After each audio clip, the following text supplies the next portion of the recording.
ধরুন রাষ্ট্রীয় গুরুত্বপূর্ণ কোনো অনুষ্ঠান হচ্ছে কিংবা বিদেশি কোনো অতিথি বাংলাদেশ সফরে এসেছেন।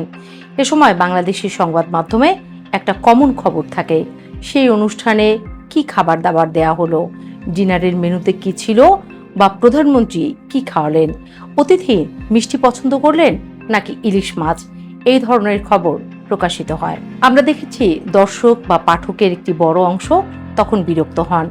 একে চটকদার বা সস্তা খবরের আড়ালে মূল আলোচনা আড়াল করা হচ্ছে, এমন সমালোচনাও করেন অনেকেই।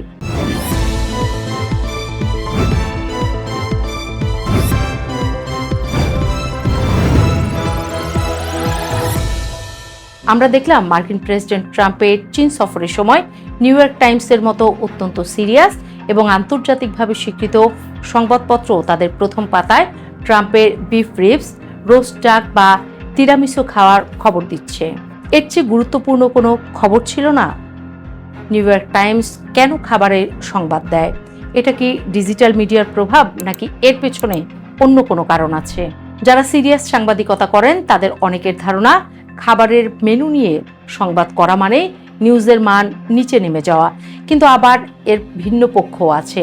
অনেকেই মনে করেন আন্তর্জাতিক সাংবাদিকতায় এই ধরনের খবরের একটা ভিন্ন মাত্রা আছে। এটাকে বলে সফট ডিপ্লোমেসি। কূটনৈতিক সম্পর্ক কেবল আলোচনার টেবিলে বসে চুক্তি সই করা নয়, বরং ডাইনিং টেবিলেও কূটনীতিক হতে পারে। কোন দেশ অতিথিকে কি খাওয়াচ্ছে তা সেই দেশের আতিথেয়তা এবং সফট ডিপ্লোমেসির প্রমাণ। নিউ ইয়র্ক টাইমস যখন দেখায় চীন ট্রাম্পের জন্য তার পছন্দের আমেরিকান বিফ আর চাইনিজ রোস্ট ডাকের মিশেলে মেনু রেখেছে, তখন এটি আসলে দুই দেশের মধ্যকার সম্পর্কের এক সূক্ষ্ম ইঙ্গিত বহন করে। দ্বিতীয়টি হলো ব্যক্তির প্রতি সম্মান। ট্রাম্পের খাবারের রুচি বিশ্বজুড়ে আলোচিত। সবাই জানেন তিনি একটু পোড়া স্টেক এবং ক্যাচআপ পছন্দ করেন।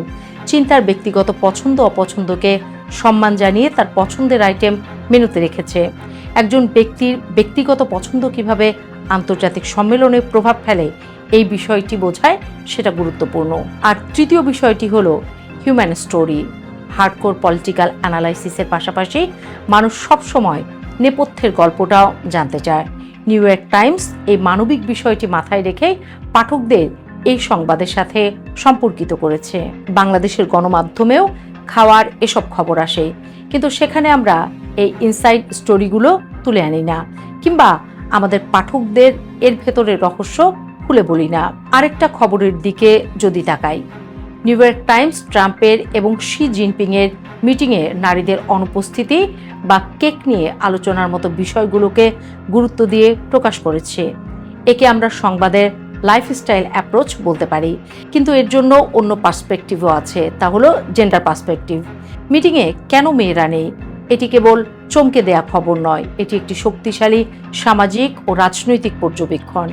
চীনের কমিউনিস্ট পার্টির শীর্ষ পদে নারীদের অভাব বা ট্রাম্পের প্রশাসনেও যখন একই চিত্র, তখন এই খবরটিও কিন্তু অনেক বেশি বিশেষ খবর হয়ে ওঠে।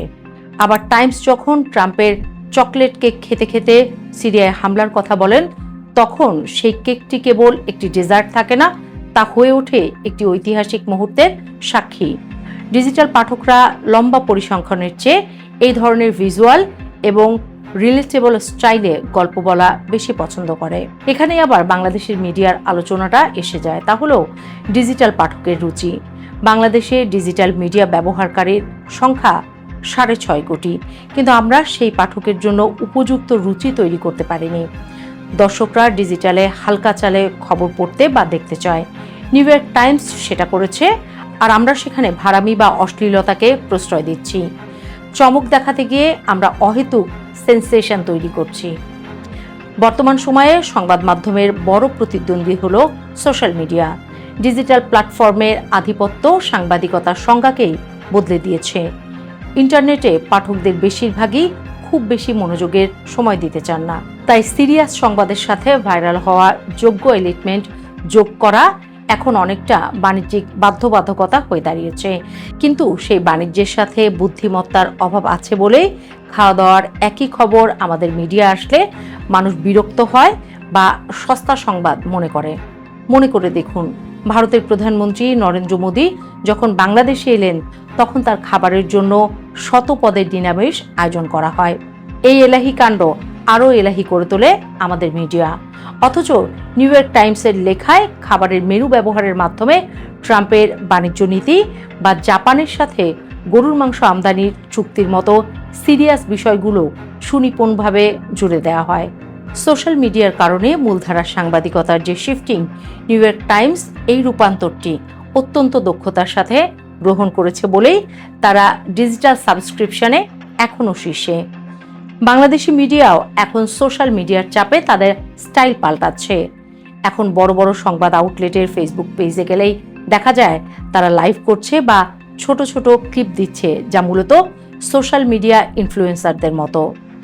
এই শিফটিংয়ের ফলে তাদের রিচ বাড়ছে ঠিকই, কিন্তু সংবাদের গভীরতা কমছে। সবশেষে বলি, সংবাদ এখন আর কেবল সাদা কালো তথ্য নয়, এটি একটি মাল্টি সেন্সরি অভিজ্ঞতা। আমরা যেটাকে একসময় বলতাম কন্টেন্ট, এখন বলা হয় ডিজিটাল এক্সপেরিয়েন্স। কিছুদিন পর হয়তো এটাও বদলে অন্য কোনো রূপে আসবে, কিন্তু যতই বদল হোক, সাংবাদিকতার যে বেসিক বা মৌলিক দিক সেটা সবসময় একই থাকবে, অর্থাৎ মানুষকে মানুষের স্বার্থে খবর দেয়া, যাকে বলা হয় public interest journalism. New York Times যেটা করে সেটাকে বলা হয় স্মার্ট জার্নালিজম, যেখানে খাবারের মেনু বা কেকের আলোচনার আড়ালে লুকিয়ে থাকা বড় রাজনৈতিক সত্যকে তুলে আনে। বাংলাদেশি মিডিয়ার জন্য চ্যালেঞ্জ হলো এই রূপান্তরকে গ্রহণ করা, তবে তা যেন খবরের সারবস্তু বা গাম্ভীর্যকে বিসর্জন দিয়ে কেবল ভাইরাল হওয়ার নেশায় পরিণত না হয়। ডিজিটাল যুগে টিকে থাকতে হলে সোশ্যাল মিডিয়া এলিমেন্ট দরকার, কিন্তু তার ভিত্তি হতে হবে তথ্য নির্ভর ও বিশ্লেষণধর্মী। শেষ করার আগে ছোট্ট একটা কথা বলে যাই। আমরা সবাই জানি ঐতিহাসিকভাবে বাংলাদেশের মানুষ অনেক বেশি রাজনীতি সচেতন।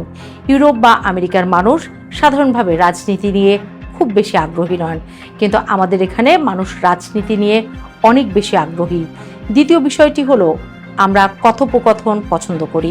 অনেকে হয়তো নেতিবাচকভাবে বলবেন বাংলাদেশিরা বেশি কথা বলে, কিন্তু কথা সত্যি। যে কোনো চায়ের দোকানে গেলেই দেখবেন খবর নিয়ে কথা হচ্ছে, আলাপ হচ্ছে।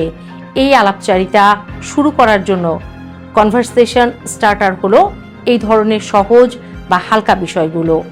এই স্টার্টারকে যদি আমরা মেইন মেনু বানিয়ে ফেলি তাহলেই বিপদ। তাতে বদহজম হওয়ার সমূহ সম্ভাবনা আছে। তার প্রভাব কিন্তু আমাদের চারপাশে অনেক দেখছি।